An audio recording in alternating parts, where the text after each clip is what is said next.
Ngayong araw guys, it's Valentine Day. So, hindi tayo magluluto kasi punta tayo ng tabing dagat at magmuni-muni. Muni-muni ng mga magkasintahan. O, di ba? Kasi we're going to celebrate the Valentine's Day. So, ayan. Magdi-date muna tayo at magmumuni-muni sa paligid.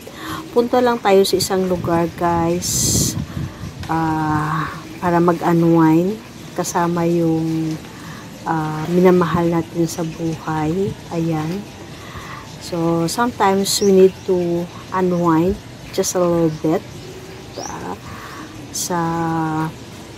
syempre sa walang pollution na chismis at saka marites. Ayan. So, hindi ko lang masabi guys kung saan tong lugar. Ayan. Kasama ko yung pamangkin ko. Ayan. Mag-unwind. Sa tabi-tabi lang dyan. Hindi ko masabi kung saan to. Basta sa tabi-tabi lang kung saan na malinis ang lugar.